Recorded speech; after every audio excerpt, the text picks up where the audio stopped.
because something like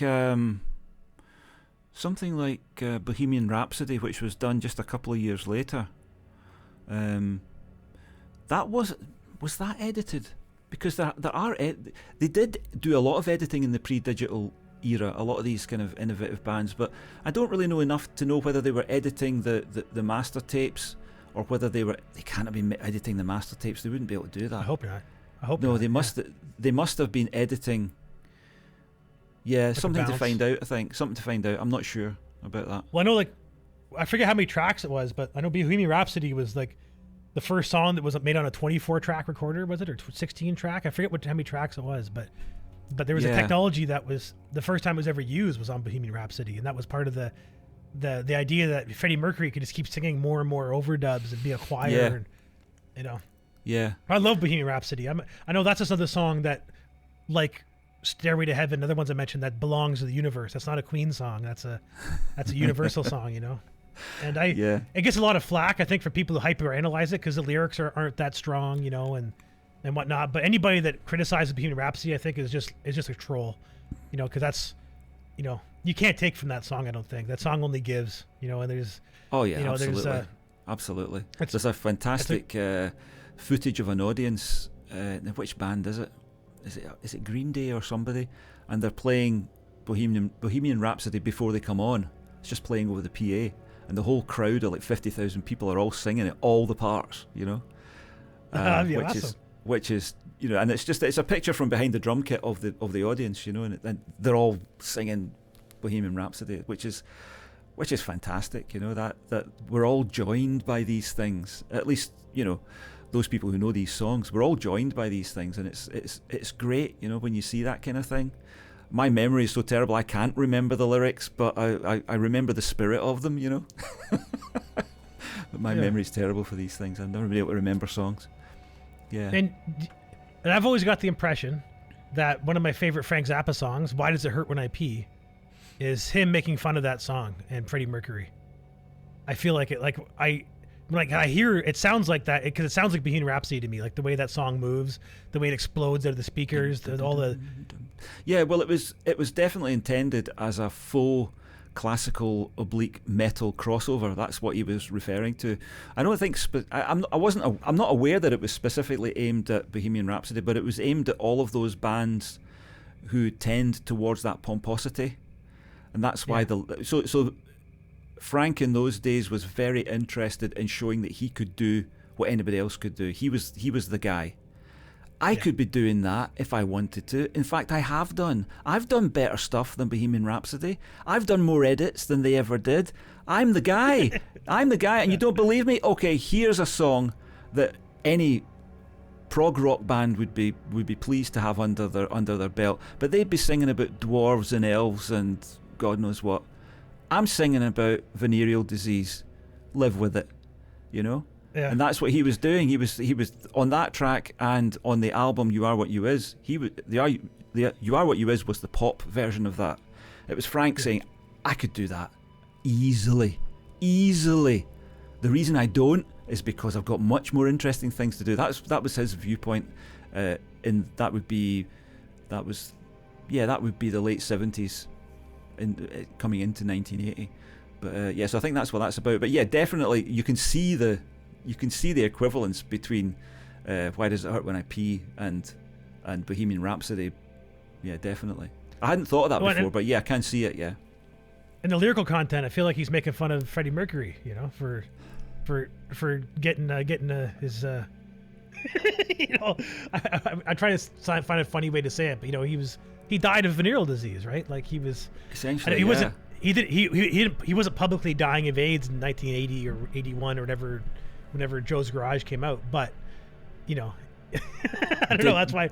Did Frank know? Do you think? Did Frank know what was coming for Freddie? Maybe, I don't know. I'm not sure. Maybe he'd figured it out, because Frank was no slouch. Frank was intuitive as well as being intellectually a clever guy and having a fantastic memory. I didn't realize that about Frank until recently. He had a fantastic memory for everything, but he was very intuitive. He spotted a lot of things coming and gave us a lot of warnings that have come true. I was just listening to him listening to an interview. I've got a piece I'm working on just now where I've got one of my own prose pieces that I've recorded, and it's making the point about kind of in the Roger Waters mould, my version of Roger Waters, pointing out the problems with society and all of that. But unlike Roger, I go on to give some solutions. So Roger, right, come on, step up, man. Give us the don't just moan, give us the solutions. And I've got this thing I got off the internet with Frank talking about he's talking about the problem with America, how America's so shallow and how other countries have got thousands of years of tradition and all that kind of stuff, which resonates today, you know, with the events that are happening in the world. You know, it's still the same. So Frank knew a thing or two. So he might have that might have been a musical clue about the peril of promiscuity. Yeah, you're right. You know, and he talked about promiscuity too, like in a weird way. Like when he talked about, I remember hearing him talk about being in a rock band. Like the only reason he was in a rock band is that's what people were paying to listen to, was rock music, right? That's otherwise he wouldn't have had a rock band. But he talked about going on tour. His motivation to go on tour was to have sex. It wasn't about the money. It wasn't about being in a band or being in front of people. It was about having freaky sex anytime he wanted, wherever he wanted it. Mm-hmm. You know, and he must have known that deep down that comes with the same consequences that drugs and alcohol and everything else does too, right? Like it's. Well, Gail used to talk about that. She gave a few interviews about it, and she's bitter about it too. Very bitter. She was, but she didn't actually say out loud what a bastard he was to me. She didn't say that ever. No. But you got the feeling that was underlying everything that she was doing. But she would talk. I remember Frank's interviewed about that. I can't remember the context of the interview, but someone asks him, you know, what does your wife think of that? Are you going about? And he says, I come back off tour and I've got throw her some pills. I've got venereal disease, so we go to the doctor and we get that fixed, and then everything's fine. And that was his view on it. As long as he didn't give his wife venereal disease, his philandering about the world was none of her business.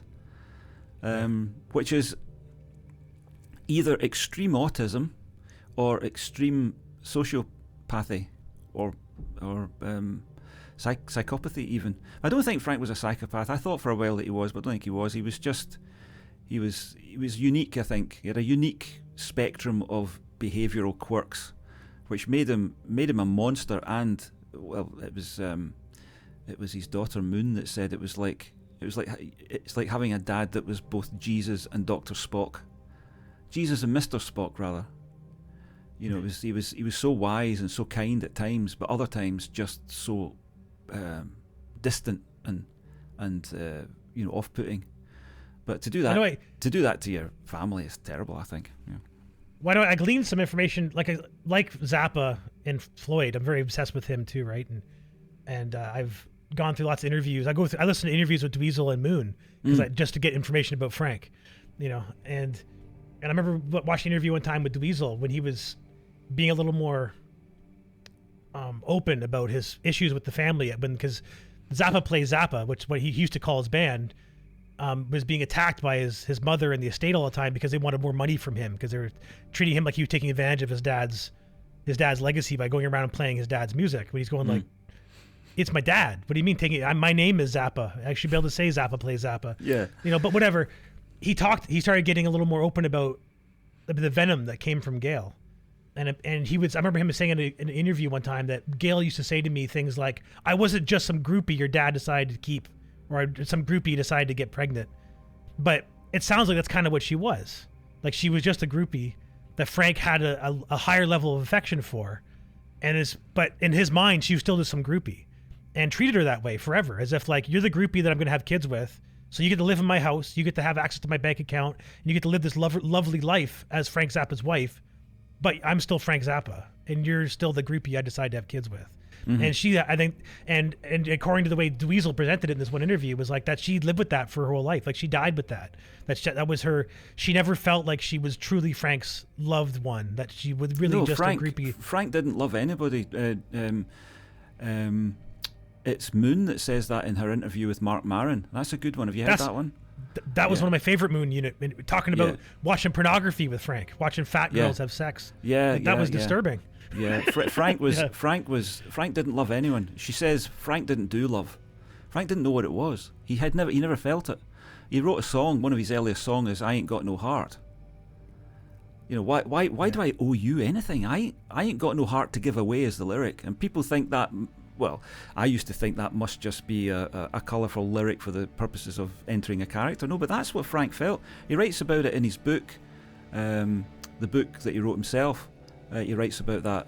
You know, that he never felt love. He never knew what it was. All he was interested in was the physical side, and as long as he could get that, he was happy. But one of the things that people should know, if anyone's listening to this, is that Frank was always incredibly respectful of his sexual partners.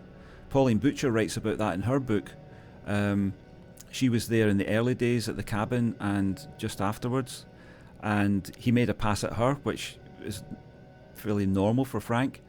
And she said that as far as she knew, he was incredibly respectful of every sexual partner. He only did what they wanted to do, and he was grateful for whatever they gave him. And if they said if they said no, then that was it. That was he didn't even press them. You know, there was no sort of persuasion or anything like that. So, and I think that must be the case, because for a man who was so promiscuous throughout the 60s and 70s,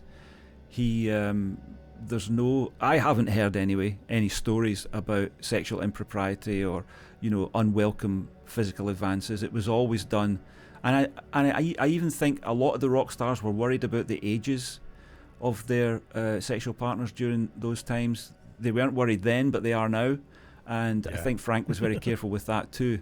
And that's why the GTOs were together the way that they were. They really were sort of Frank's coterie of groupies, and, you know, the Cynthia Plastercaster who took plaster casts of male appendages, you know, and sort of put them on display as art and all that kind of thing. Frank was very interested in all of that, but I think very respectful, which I'm glad about, because there's nothing worse than one of your heroes turns out to be a lech or a horrible kind of person, you know. So I'm glad Frank kept it together as far as that's concerned. But he was horrible to his family. He was the worst kind of father, the worst kind of husband, and I don't blame Gail for not forgiving him for that. But I wish she'd found another way to express that dislike of that situation other than to ruin his fucking legacy, which, as far as I'm concerned, that's what her and Amit are. She was doing it while she was alive. Amit is continuing to do it, you know, and it's such a shame. We'll see how it turns out. I mean, maybe the posthumous releases will all disappear over time. I don't know, but some of them are just horrendously bad. Yeah, they are pretty bad. There's the odd one that pops up that I'm grateful for, you know, but a lot of it just looks like money grubbing to me, you know. It's especially the repackaging of crap as if it's related to the original album, where it's not. It's sketches and shadows of tracks and little bits of working out and wee jams and things like that Frank needed so that he could work out in his head what would sound good. So a lot of it sounds bad because they were trying out things, you know, and it didn't make it. So if it didn't make it, why are you putting it out as if it's part of it? The Hot Rats collection, the Hot Rats sessions. It's an absolute travesty. I'm still fighting battles on that one every so often.